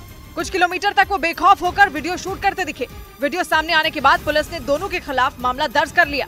उधर गुजरात के अहमदाबाद से में रॉन्ग साइड गाड़ी चलाने वालों को सबक सिखाने के लिए नगर निगम ने हैरान करने वाला कदम उठाया। वहां शहर की कुछ सड़कों पर ऐसे स्पीड ब्रेकर लगा दिए जो गलत दिशा से आने वाली गाड़ियों के टायरों को बेहद नुकसान पहुंचा सकते हैं, क्योंकि स्पीड ब्रेकर के साथ बड़ी बड़ी नुकीली कीलें लगा दी गई जो रॉन्ग साइड से आने वाले वाहन की टायरों को फाड़ देंगी। वहां से सामने आए एक वीडियो में नगर निगम के कर्मचारी इन स्पीड ब्रेकरों को सड़क पर लगाते दिखे। अहमदाबाद ट्रैफिक पुलिस के मुताबिक कुछ दिनों से शहर में गलत दिशा में गाड़ी चलाने की वजह से कई हादसे हुए, जिसमें कई लोगों की जान चली गई, जिसके बाद नगर निगम ने नियम तोड़ने वालों को सबक सिखाने के लिए ये कदम उठाया। नगर निगम के मुताबिक जल्द चर्चा क्यों नहीं कर रहे हैं? चलिए इस पर चर्चा काहे नहीं कर रहे हैं? चलो पिछले 10 महीने, पिछले 12 महीने के हर महीने के दाम बताओ, हर महीने के दाम बताओ। आज की डेट में आज हर महीने भाव हर दिन बदलता है, जगह जगह बदलता है। आराम से रखिए, आराम से। गठबंधन गिरना जाए भैया, नहीं बचेगा। अब सुन लीजिए, इनके यहाँ पे टमाटर पर छुरी चलेगी तो गठबंधन पर छुरी थोड़ी ना चलेगी। अपनी बात कह लो। जी जी, क्योंकि इनको सच्चाई से भागना है। मैंने इससे पूछा, सर आपके जेब में गठबंधन है, बाहर निकाल लीजिए। 38 इनके, अब बात करूं मैं पूरी, इनके 38 पार्टियों का महंगाई पर क्यों नहीं लाए? 267 पार्टियों का गठबंधन है, 38 पार्टियों का। हाँ जी है। और हम 26 पार्टियों का है। 38 पार्टियों में इनके वो पार्टियां जो इन्होंने एक पार्टी में एक पार्टी के 2 भाग वाले लोग हैं। एक है पासवान की पार्टी, 2 भाग में बटी हुई है। एक में चिराग पासवान में, दूसरे में पारस पासवान है। अब इनसे ये पूछ लो कि भाई दोनों पार्टी का क्या, दोनों एक साथ रहेंगी, कैसे रहेंगी? आप खुद कंफ्यूज हो। और अरे दोनों साथ साथ खड़े थे, साथ खड़े। तो आप तो कह रहे थे रासाई पार्टी है, फिर रासाई पार्टी को क्यों ले लिया आपने? हाँ, तो मैं बिल्कुल कहना चाहूंगा अपनी पार्टी में लोग कैसे बताइए। अच्छा एक बताइए, 30 साल से जब से पार्टी बनी है, 33 साल में कभी मुख्यमंत्री या राष्ट्रीय अध्यक्ष हुआ परिवार के बाहर? बोलिए। अच्छा एक मिनट, दल कौन है? मैं तो बहुत साफ कहना चाहता हूँ, भारत की राजनीति कैसी पार्टी है ये? कैसी पार्टी है इनकी? हाँ, हमारी पार्टी तो भाजपा है ना। काहे की भाजपा? आप तो काहे की भाजपा? अरे भाई, अरे राहुल गांधी पे आप बोलने तैयार नहीं हो। इंडिया है, आप इंडिया तो इंडिया का नेता राहुल गांधी है कि नहीं? बोलो भाई। 26 है, हो सकता है कल आपके पास एक भी ना बचे, क्योंकि आपकी जो नीति है। अच्छा अनुराग भाई, एक सवाल है, एक मिनट आराम से। इनको एक परिभाषा में एक शब्द का डर क्यों अच्छा अनुराग भाई, इनको बीजेपी को एक शब्द में कैसे परिभाषित करते हैं आप? एक शब्द में क्या है ये पार्टी, क्या है? क्योंकि सोच के बोलिएगा, अखिलेश जी ने बोला है कांग्रेस और बीजेपी एक जैसे, तो जो इनके लिए बोल रहे हैं वो कांग्रेस के लिए बोल रहे हैं। झूठी पार्टी है तो कांग्रेस भी झूठी पार्टी है। कांग्रेस भी नहीं, बीजेपी। अखिलेश जी ने बोला कांग्रेस बीजेपी एक जैसे। बोला नहीं बोला, ये अखिलेश जी की बात की गारंटी नहीं है। झूठी पार्टी है। ये बोल रहे हैं वो क्या बोला मुझे नहीं पता। आप बोल रहे हैं वो क्या बोले मुझे नहीं पता। अखिलेश यादव की बात कर रहा हूँ भाई मैं। बीजेपी झूठी, कांग्रेस भी झूठी पार्टी है। बीजेपी झूठे जुमलेबाज। आपने पूछा एक शब्द बोलो, मैंने बोल दिया। अच्छा देखिए, अखिलेश जी ने बोला कांग्रेस बीजेपी एक जैसे, आपने बोला बीजेपी झूठी, कांग्रेस भी झूठी, जुमलेबाज पार्टी। कांग्रेस सच्ची पार्टी है। अरे हमारे साथ है। नहीं, हमारे तो सच्ची है कि नहीं? नहीं, इंडिया है। सच्ची है कि नहीं? इंडिया में सब ठीक है। अच्छा, इंडिया में सब सच्ची है कि नहीं? बोलिए। सच्ची है कांग्रेस? इंडिया में सब ठीक है। कांग्रेस सच्ची है क्योंकि इंडिया में जितने भी दल हैं, नहीं बोल रहे हैं भाई। इंडिया में जितने भी दल हैं, जितने भी दल हमारे वैचारिक मतभेद हो सकते हैं। हाँ बोलिए, मनभेद नहीं है। एक मिनट हाँ बोलिए, क्या नाम है आपका? स्वतंत्र भारद्वाज। सर, गीता प्रेस को सम्मान मिला, उसका ये लोग विरोध किए। और लव जिहाद पे कानून आता है, उसका विरोध करते हैं। सबसे बड़ा बात, जो देश का मुद्दा था 370, उसका भी विरोध कर दिए। तो कांग्रेस हिंदू विरोधी, देशद्रोही है, वो राष्ट्र भक्त वाला पार्टी नहीं है। ठीक है, वो वोटर तय करेंगे, देशद्रोही क्यों बोलना भाई? सर एक बात और बताते हैं सर, मणिपुर का आप बात जरूर किए, ठीक है करिए, लेकिन सर मेवात से आए हैं। मेवात में पूरा जो घटना हुआ है ना, हाथ पे पथराव किया गया है, जला है हाथ, और कई लोग घायल हुए हैं। मेवात से हैं क्या? हाँ, बीजेपी मेवात से आए हैं। ये क्या आपको वहां पे सर फेंका था महिला लोग का? जब हम लोग मंदिर में गए थे, नारायण मंदिर में, तो वहां पे फेंका गया था। आपको वहां लगी है? जी, वहीं पे लगा है। ब्रिजमंडल यात्रा में क्या हुआ था? फेंका गया था सर। जब कार में हम लोग चारों तरफ से हम लोग को मुस्लिम लोग घेर लिया था, जब हम लोग वहां से भाग रहे थे, तो हम लोग को फेंका गया था। और जो भैया लोग थे, जो अपने परिवार बचा के साथ गए थे, उनका गाड़ी तोड़ दिया गया। आप नल्हड़ मंदिर में थे? नल्हड़ मंदिर में, जी सर। कब की बात है? सर 31 तारीख की। आप भी थे वहाँ पर? जी सर, मैं भी था वहाँ पर। हम सब साथ में, हम दोनों एक ही गाड़ी में थे। जी, हम सब एक ही गाड़ी में थे। जिस प्रकार से आज राजधानी से 100 किलोमीटर दूरी पर हरियाणा के अंदर मेवात जगह पूरा पाकिस्तान बन चुका है। छोड़िए वो सब नहीं, मेरे को जानना हुआ क्या था जो चारों तरफ से हमारी गाड़ियों को घेर लिया गया। नल्हड़ मंदिर के नूह के पास, और उसके बाद भरसक पत्थरबाजी होने लगी। चारों तरफ से गोलियां चल रही हैं। हम सब ने अपनी गाड़ियों के नीचे सर झुपा लिया, कलावा उतार के फेंक दिया। आपको वहीं से लगी है? सर ये सर आपको बताते हैं, इतना बड़ा इस देश में शर्मनाक बात है, इस देश में हमको अपना भगवा उतार के, तिलक मिटा के और कलेवा काट के हम लोग को कार में छुप के भागना पड़ा। हम लोग का इस्लामीकरण लोग करवाना चाहते हैं। ठीक है, और सर एक बात और बोलना चाहते हैं, वहां की महिला पता है क्या बोल रही थी कि बाबू शाम होने से पहले हम लोग को कैसे भी निकलवा लो, अगर हम लोग नहीं निकलते तो हम लोग के साथ ये लोग बलात्कार। बैठिए। सर सवाल ये है कि देश की जनता क्या देख के विपक्ष को वोट करे? विपक्ष वोटर की क्या मजबूरी? आपकी तो मजबूरी, उनकी क्या मजबूरी? देखिए, उनको पता है, हाँ। देश की जनता जानती कि भारतीय जनता पार्टी को झूठ और जुमले के अलावा कुछ नहीं आता। अभी ये इंडिया की बात नहीं बोला, वैसे make in India, digital India, Khelo India, अब इंडिया बोलने से डरने लग गए। अब कहते हैं इंडिया और भारत, इंडिया और भारत। तो तब आपने क्यों नहीं बोला मेक इन भारत? तब तो आपने नारा नहीं लगाया। नहीं, आप मेक इन भारत बोला आपने, नहीं आपने डिजिटल भारत बोला। आप इंडिया, चूंकि आपको ऐसा लगने लगा है कि अब जनता चूंकि इंडिया के साथ है, अब आपके साथ बचा नहीं है, तो आप टॉर्च लेके पासवान जी आप कहाँ हो? आओ, बहुत दिन हो गया मिले नहीं। आओ पासवान जी, फिर आप खोज के लाते हैं। जाइए, जनता इंडिया के साथ है। India I. वाले इंडिया कौन कौन है? हाथ खड़ा करिए। आप हैं? नहीं, इंडिया के साथ। अनुराग भाई कह रहे जनता। I. इनके साथ 3 है। बाकी भारत के साथ कौन कौन है? चलिए ठीक है। अच्छा ठीक है, अब सुधांशु जी जवाब दे दीजिए। शाइनिंग इंडिया, ये इंडिया, वो इंडिया, स्टैंड अप इंडिया, क्या देखिए, यदि केवल भाषाई अनुवाद की बात हो तो इंडिया और भारत समान है, अगर ट्रांसलेशन की बात हो। पर राहुल गांधी ने नहीं कहा यह ट्रांसलेशन की लड़ाई है, उन्होंने कहा यह कॉन्सेप्ट की लड़ाई है, यह विचारधारा की लड़ाई है। और जब विचारधारा की बात आती है तो इंडिया और भारत की विचारधारा में जमीन आसमान का अंतर है। ये कब से? चलिए ये कब से है? ये तो डिजिटल अंग्रेजों इंडिया के तो जमाने आपको से मानना नहीं चाहिए फिर। डिजिटल अंग्रेजी का शब्द है, इंडिया अंग्रेजी का शब्द है, मेक इन अंग्रेजी का शब्द है, इंडिया अंग्रेजी का शब्द है, स्टार्टअप अंग्रेजी का शब्द है, इंडिया अंग्रेजी का शब्द है। तो भाषाई अंतर में दोनों समान है, अनुज भाई, पर वैचारिक में दोनों में जमीन आसमान। अनुज भाई फिर मैं आपके पास आ रहा हूं। देव जी, अनुज भाई, अच्छा एक चलिए आप ही पूछ लीजिए। हाँ बताइए बताइए। हाँ माइक। हाँ सर, सुधांशु सर से मेरा क्वेश्चन है कि सर आपने बताया कि जो 1998 से पहले जो देश था वो तो कांग्रेस के शासन में था। आप इस तरफ हम लोगों को नहीं धकेल रहे हैं कि चाइना में कम्युनिस्ट शासन है, वो एक तरफा शासन कर रहा है, वो डिसीजन लेने में मतलब एक ही तरह का सवाल यही सवाल ही है सर कि वो कि मतलब सर वहाँ पे वो एक तरफा शासन कर रहा है। ठीक है, जो उन्होंने चाइना का सवाल पूछा था वो बहुत गंभीर बात है, मैं उसका जवाब देना चाहता हूँ। मेरा कहने का तात्पर्य था यदि मजबूत सरकार होती है तो बड़े कड़े फैसले ले सकती है। जैसे हमने ये तय किया कि हमने 9 साल पाकिस्तान से बात नहीं की, गठबंधन सरकार होती तो बहुत समस्या आती। यदि हमने और जो आपने चाइनीज और हमने बालाकोट सुनिए अनुराग भाई अब तो याद दिला दिया मैंने। इतनी ठुकाई की कि बेचारे आज तक चिल्ला रहे हैं। अनुराग भदौरिया उन्होंने इंतजार किया अपने टर्म का। अब रही बात इसकी, इन्होंने कहा कि हम चाइनीज मॉडल की बात कर रहे हैं, तो मैं बताना चाहता हूं जो INDIA की पार्टियां हैं ना वो सब शी जिनपिंग मॉडल पे चलती हैं। शी जिनपिंग मॉडल क्या है आपको याद हो? 2 साल पहले शी जिनपिंग ने चाइना के संविधान में संशोधन करा के यह तय कर लिया क्या वो जीवन भर चाइना के राष्ट्रपति रह सकते हैं। तो इन सब पार्टियों ने अपने अपने परिवार, इनके देखिए किसी के संविधान में नहीं लिखा होगा कि यहां बदला जाएगा इनका अध्यक्ष, ये जीवन भर अध्यक्ष रहते हैं और उसके बाद हमारा बेटा बेटी हो जाएगा। तो शी जिनपिंग मॉडल तो चाइना का मॉडल तो इन्होंने अडॉप्ट कर रखा है। एक मिनट, अब अनुज जी मेरा सवाल। एक मिनट का जवाब। अनुज अत्री, मेरा आपसे सवाल। सर आप ही 2 का शो नहीं है, अनुज भाई भी। अनुज अत्री, अरे कांग्रेस है भाई, बोलने दीजिए, बड़े वालों को बोलने दीजिए, कांग्रेस पार्टी है। अनुज भाई सवाल एक तरफ है मजबूरी, बकौल अधीर रंजन चौधरी, अमन चोपड़ा नहीं, मजबूरी, दूसरी तरफ दावा है मजबूती।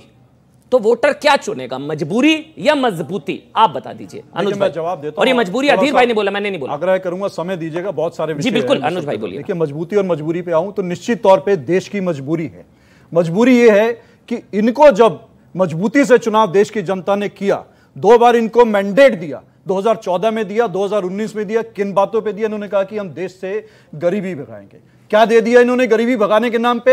देश को महंगाई दे दी। इन्होंने कहा महिलाओं को सम्मान देंगे। 15 अगस्त को खड़े होकर के लाल किले की प्राचीर से प्रधानमंत्री जी ने पिछले साल ही कहा कि महिलाओं का सम्मान होना चाहिए, और ऐसा सम्मान किया कि उसी दिन गुजरात की सरकार ने बिल्किस बानो के बलात्कारियों को, जिनको कोर्ट ने सजा दी थी, उन लोगों को बाइज्जत बरी कर दिया गया। उसके बाद हम देखते हैं कि देश में किन किन प्रदेशों में क्या हालात हो रही है। इन्होंने तो वायदा किया था ना, बहुत हुआ महिलाओं पे वार, अब की बार मोदी सरकार पूरे देश में महिलाओं का सम्मान करेंगे। महिला पहलवान का, मणिपुर की महिलाएं, आप किसी भी प्रदेश में चले जाइए, इनके प्रदेशों में चले जाइए, क्या हाल हो रहा है महिलाओं का। इन्होंने वायदा किया था कि हम जो है लोगों की आय बड़ी करेंगे, किसानों की आय दुगनी करेंगे, लेकिन एक मित्र की इतनी आय बढ़ा दी इन्होंने, एक मित्र की इतनी आय बढ़ा दी कि पूरे देश की संसाधन उसके हवाले। किनकी? एक मित्र है इनके, कौन? सबको पूरे देश को पता है, आपको नहीं मालूम, सबको पता है। नाम लीजिए ना, सब देखिए, नहीं नाम लीजिए, राहुल गांधी ना, ये सुन लीजिए, इनका राहुल गांधी की बात नहीं कर रहे, एक ही मित्र है जिसको, किनकी बात कर रहे हैं, जिसको 600वें स्थान से मुझे नहीं पता किनकी बात कर रहे हैं, किनकी बात कर रहे हैं, इनका मित्र। उनके तो गहलोत जी ने, गहलोत जी वहां छत्तीसगढ़, भूपेश बघेल जी, सबने कॉन्ट्रैक्ट किया उनके साथ। तो सवाल है सुधांशु जी, आज की डिबेट जो है मोटे तौर पर हमेशा ये होती है कि मोदी वर्सेस कौन, ये सवाल आप लोग पूछते हैं, भाई वहां चेहरा नहीं है। नहीं एक मिनट मैं एक सवाल पूछ लेता हूं। मोदी वर्सेस पहचान कौन? हाँ जो भी पहचान, लाफ्टर शो में आता था ना पहचान कौन। तो मेरा सवाल आपसे ये है सुधांशु जी, जब अटल जी की सरकार थी तब भी उदाहरण दिया जाता है कि तब भी चेहरा कोई नहीं था, लेकिन इंडिया शाइनिंग के बावजूद 2004 में सरकार बदली। अब अटल जी तो बहुत बड़ा चेहरा, उनसे बड़ा तो संभवतः कोई चेहरा नहीं, तब भी कोई चेहरा नहीं था, लेकिन तब भी सरकार में परिवर्तन हुआ, 4 से 14 फिर कांग्रेस आई, तो तब भी तो हुआ था बिना चेहरे के। तो अब क्या ये सिर्फ चेहरा और नॉन चेहरे से बात बन पाएगी आपको लगता है? उसका भी मैं उदाहरण देता हूं। उस समय 138 सीटें भाजपा की और 145 सीटें आई थी कांग्रेस की, तो इतना बड़ा कोई अंतर नहीं था, किसी को बहुमत नहीं मिला था। अब ठीक है, गठबंधन के समीकरण में उनकी सरकार बनी और उसके बाद 10 साल तक उस सरकार में क्या क्या हुआ है वो भी पूरी देश के सामने। तो कई बार क्या होता है, लम्हों ने खता की थी, सदियों ने सजा पाई। तो 10 साल तक, 1 दशक तक तो देश ने उसकी सजा भुगती थी। तो मुझे लगता है अब देश की प्रबुद्ध जनता बहुत समझदार है। ऐसा कॉम्बिनेशन अब नहीं बन रहा। मेरा सवाल अब मैं इनका एक बात का इनका तथ्यात्मक जवाब देता हूं। एक उम्मीदवार, ये तो खतरे की घंटी है। अरे साहब, अगर ऐसा होता तो उत्तर प्रदेश में पिछली बार सपा बसपा जब एक हुए थे 2019, मान लिया गया था ना कि अब ये तो ट्राउंस कर देंगे बीजेपी को, बीजेपी फिनिश। उसके बाद भी क्यों हो गया? कारण राजनीति में अर्थमेटिक नहीं, केमिस्ट्री चलती है। इसीलिए कहा गया है 2 और 2 का जोड़ हमेशा 4 नहीं होता, सोच समझ रखने वालों को कुछ नादानी दे मौला। अगर ऐसा होता तो बड़ी आसानी से सब एक दूसरे के साथ वोट ट्रांसफर हो जाता, वो वास्तविकता में होता नहीं है। मैं इनकी बातों का जवाब देना चाहता हूं। जो हमारे कांग्रेस के मित्र ने बोला, इन्होंने कहा महंगाई की बात। मैं पूछना चाहता हूं आज महंगाई की दर क्या है? 4.5%। जब इन्होंने छोड़ा था कितनी थी? 13%। जवाब देना चाहिए। हां, मैं बिल्कुल कहता हूं महंगाई की दर तय होती है तो 40-50 चीजों के दाम के साथ तय होती है, सिर्फ एक चीज के दाम पे नहीं तय होती है, 1 या 2 चीजों के ऊपर। इसलिए मैं कहना चाहता हूं, और टमाटर के दाम बताना है पूरे 9 साल के, बताइए टमाटर के दाम 9 साल किस जमाने में कितने थे, और आज की तो मैं बात उस पर कहना चाहता हूं। इनके बाद आज मैं कह रहा हूं महंगाई की दर जो ये छोड़ के गए थे उसके आधे से भी कम है।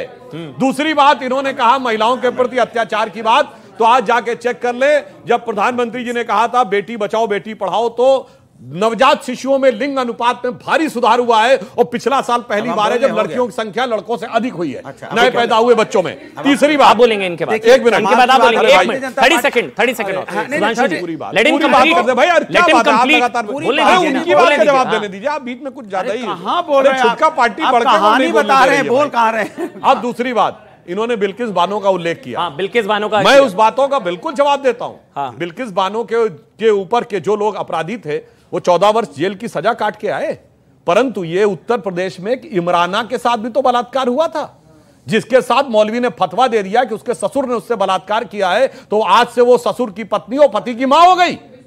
इमराना के लिए दिल नहीं धड़का था, वो भी तो मुस्लिम थी। क्यों वोट तौल के देखना है? जब मौलवी साहब से बात आ गई तो सब पीछे हो गए। अब हम बोले। अब इसके अलावा मैं कहना चाहता हूं, कश्मीर में गिरजा टिक्कू भी तो थी, जिसके साथ सामूहिक बलात्कार करके आरे से काट दिया गया, उसके लिए दिल नहीं हुआ। जब कश्मीर फाइल और केरला स्टोरी आती है, 1 मिनट, हाथरस के लिए नहीं हुआ, उन्नाव के लिए नहीं हुआ, कठुआ के लिए नहीं हुआ, कमाल की बात कर रहे हैं। इसमें ऑडियो कर दीजिए भाई। और सुनिए, इनके बाद आप बोलेंगे। कांग्रेस के दिवंगत मुख्यमंत्री केरल के ओमन चांडी साहब ने केरल की असेंबली में 300 केसेस के बारे में बात किया, जो कि लव जिहाद के माध्यम से लड़कियों को पकड़कर आतंकवादी तक बनाया गया, और उसके बाद उनका मजाक उड़ा दिया। यानी केरल में कोई मतलब नहीं है, कश्मीर में काट दिया जाए, लिख दिया जाए कि छोड़ के चले जाओ, अपनी बेटियों को छोड़ जाओ, तो कोई मतलब नहीं है। तो दिल धड़के तो सबके लिए धड़कना चाहिए, वोट के तराजू पे तौल के नहीं धड़कना चाहिए। अब तीसरी बात देखिए, अनुराग देखिए सुधांशु जी ने यार एक है भूखमरी के इंडेक्स में हम लोग 142वें नंबर पे, जरा जा चेक करिएगा भूखमरी के इंडेक्स में पाकिस्तान भी हमसे ऊपर है, अफगानिस्तान भी हमसे ऊपर है। यानी जो हमको नीचे रखे हैं, जहां आटे के लिए दंगे हो रहे हैं, मारपीट हो रही है, गोली चल रही है, भाई ये कौन सी निचली मानसिकता के लोग हैं जिनको हमने खैरात बांटी, उनसे नीचे हम भुखमरी में हैं, और उससे ज्यादा निचली मानसिकता के वो जो उसका ढिंढोरा पीटते हैं। अनुराग सर से मेरा एक सवाल है, मोदी जी का हमारे पास एक स्पष्ट चेहरा है कि वो हैं, आपके पास कितने ऐसे चेहरे हैं कि हम उन्हें देख करके वोट दे दें? एक एक बच्चे के पता होता है कि ये मेरा इंग्लिश का टीचर मुझे इंग्लिश पढ़ाता है, अगर वो चेहरा बदल जाए तो उसे पता नहीं चल सकता, समझ नहीं आ सकता कि मुझे कौन पढ़ाएगा। और हमारे एक मिनट सवाल है अनुराग, अखिलेश जी तो 1 मिनट सवाल आराम से 1 मिनट कीजिए। अनुराग भाई सवाल मेरा ये है, अखिलेश जी में तो चेहरा की काबिलियत है, अखिलेश जी तो चेहरा मानेंगे, इतने आप में शायद बिल्कुल हैं, क्यों नहीं? अखिलेश जी चेहरा है, 2024 के चेहरा अखिलेश जी। तो दोगे भाई कि आप ही बात पकड़ लोगे यार। अभी आपने बोला अखिलेश जी अनुज भाई से पूछ लीजिए, तो भी चेहरा है, अब ऐसे ममता जी बोलिए भी ना, चेहरा है, पवार साहब भी चेहरा है। हमारे यहाँ पे चेहरों की कमी नहीं है, इनके पास चेहरा ही नहीं है। एक लोकतंत्र में क्या होता है, लोकतंत्र में सभी चेहरे होते हैं, और जो जीत के आएगा वो एक लोगों को चुन लेगा। इसके पहले कई बार ऐसे चुनाव हुए जब लोगों को चुना गया है। अच्छा मतलब एक चेहरे पे कई चेहरे। हाँ, एक बार सुधांशु जी बोल लीजिए सुधांशु जी आप मतलब का एक चेहरे पे कई चेहरे लगा लेते हैं लोग, तो वो एक चेहरे पे कई चेहरे हैं। अच्छा, वो कह रहे हैं, अनुराग भाई कह रहे हैं, अनुज भाई कह रहे हैं कि यहाँ पर बहुत सारे चेहरे हैं, तो ऑप्शंस आप लोगों के पास कई सारे होंगे, तो बेहतर क्या है? वैसे मैं दर्शकों के संज्ञान के लिए एक बात बता दूं, दुनिया में एक देश ऐसा भी है जहां 1 साल के लिए ही प्रधानमंत्री होता है, वो जानते कौन है? स्विट्जरलैंड। हर साल प्रधानमंत्री बदले। इनका गठबंधन तब बेहतर हो सकता है अगर हर हफ्ते के एक दिन एक प्रधानमंत्री को दे दिया जाए, सोमवार को ये, मंगलवार को ये, तो इनका गठबंधन ज्यादा बेहतर हो। अभी अमन जी आपने भारत, एक मिनट किससे सवाल? अभी आपने भारत और इंडिया पर तो वोटिंग कराई लिया। उसमें स्पष्ट भारत जीतेगा और जीतते रहा है। अब आप सुन लीजिए बात। अब ये दोनों महानुभाव जो खड़े हैं, इनको इतनी शर्म नहीं आती है कि इन्होंने 70 सालों से देश को जातियों में बांटा, धर्म में बांटा, बदमाश पैदा किए। अब सुधांशु जी ने कहा था ना कि इन्होंने बोया, हमें काटना पड़ रहा है। आज वो बदमाशी खत्म की जा रही है इन्होंने। अवधेश जी इस बात का जवाब, ये मुद्दा है ग्राउंड पर, मतलब आखिरी सवाल, आखिरी 2 मिनट। अवधेश जी देखिए, मुद्दा है ग्राउंड पर जो इन भाई साहब ने उठाया। नहीं, ये पॉइंट पहली बात यह है कि भारत किसी भी प्रतिस्पर्धी या दुश्मन या विरोधी को कमजोर नहीं आंकना चाहिए। इस समय देश और दुनिया में बहुत सारी शक्तियां हैं जो इस सरकार से मुक्ति पाना चाहती है। केवल ये अकेले नहीं है, INDIA जितना व्यवस्थित इनका कार्यक्रम चल रहा है, पीछे से इस देश के सारे सेफोलॉजिस्ट वो पुराने सब लगे हैं, तो इसलिए चैलेंजेस बढ़ा है। दूसरा क्या है कि बीजेपी के खिलाफ जनता नहीं है, लेकिन कार्यकर्ताओं में, समर्थकों में व्यापक असंतोष है, जो कर्नाटक में दिखा है। अरे मेरे को बोलने में, ये मेरा लोगों को दे, इतने काबिल आदमी है, इनका नाम ही नहीं आगे बढ़ाया जाता। बताइए दूसरे दल के आएंगे, CM बन जाएंगे, तो ये क्यों है भाई? देखिए वहां भगवा है, यहाँ हरा है, मुझे सबको इक्वल मौका देना। हरा थोड़ी ना, भगवा भी बोलेगा। बोलिए भगवा। लेकिन देश में ये देखिए ना, सुधांशु जी वो हरे में, वो भगवा में, पूरा शो भगवा हाईजैक, हरा थोड़ी ना हाईजैक, भगवे का भी उतना ही सम्मान है। सेकुलर डिबेट है। लेकिन INDIA ने जो मणिपुर के एक वीडियो को उठाया है, उससे माहौल ये बना है कि भाई वहां तो मैतेई महिलाओं के साथ भी हुआ, तो क्या ये पार्टियां फिर से उसी अल्पसंख्यक के साथ जाके और हिंदुओं का समर्थक केवल बीजेपी को ही बांधती है? क्योंकि लोगों का भाव यह बन रहा है कि कठिन समय में, नहीं अंतिम तक ये महत्वपूर्ण, लोगों की धारणा यह बन रही है मणिपुर को और नूह को देख के कि अच्छा या बुरा हिंदुओं के साथ कठिन समय में खड़ा होने के लिए बीजेपी ही बच गई है। ये इनके लिए भी जवाब बनता है। मणिपुर से लेकर मेवात तक कुकी, लेकिन चीजें मैतेई के साथ भी हुई, वो भी फैक्ट है और गलत हुआ, दुर्भाग्यपूर्ण हुआ। जो महिला के साथ हुआ वीडियो वो भी गलत हुआ, लेकिन दूसरी तरफ भी मणिपुर में जो नूह में भी हो रहा है, मेवात में भी, जो इन भाई साहब ने भी बताया वहां पर जो हो रहा है, मंदिरों पर जो गोलीबारी हुई, दूसरी तरफ से भी, उस तरफ से भी, हर तरफ से हुआ। लेकिन अल्टीमेटली रिस्पॉन्सिबिलिटी आपकी, सरकार। डेफिनेटली सरकार पूरी संवेदनशीलता, सक्रियता के साथ लगी हुई है। प्रधानमंत्री जी ने भी वेदना और आक्रोश की अभिव्यक्ति की थी। नूह में एक फैक्टर और बता दूं, ये साइबर थाने पर अटैक क्यों हुआ? आपको पता है पिछले कुछ महीनों से हरियाणा की सरकार सोशल मीडिया के ऊपर नजर रखे हुए थी और जो लोग सोशल मीडिया के माध्यम से समाज में नफरत फैला रहे थे, इसे 60-70 लोगों को अरेस्ट भी किया था। अन्यथा थाने पर अटैक समझ में आता है, साइबर थाने से तो ना गोली चलती है, ना डंडा चलता, ना कुछ होता है। इसका अर्थ यह हुआ कि यह एक सुविचारित योजना थी देश के अंदर नफरत का माहौल। और लास्ट में एक बात कहना चाहता हूं भाई, अगर आपको नूह में लगता है कि वो बजरंग दल और इसके कारण से हो गया, तो ऐसी ही तो हम लोगों ने सीन पेरिस में भी देखा, वहां भी बजरंग दल करवा रहा था। ऐसा ही अटलांटा में बजरंग दल करवा रहा था, ऐसा ही फिलिस्तीन में बजरंग दल करवाता था, ऐसा ही भारत में कश्मीर में होता था, वो भी बजरंग दल करवाता था। इसलिए मैं जिम्मेदारी पूरी बोल रहा हूं। सरकार की बात आपको बता रहा हूं, सरकार आपके वहां पे लॉ एंड ऑर्डर मेंटेन करने का आपका काम है। आपके इंटेलिजेंस डिपार्टमेंट क्या कर रहा था? इस तरह की घटनाएं होगी और आप देखते रह गए। आपका इंटेलिजेंस डिपार्टमेंट क्या कर रहा था? कीजिए। सरकार ने यूपी में जो किया है उसके बाद सुनिए, चाहे कोई भी हो, चाहे किसी जात धर्म का व्यक्ति हो, अगर समाज के अंदर में नफरत की राजनीति करेगा, ठोक के कार्रवाई कीजिए। बस मुझे वाइंड अप करना, बस हो गया।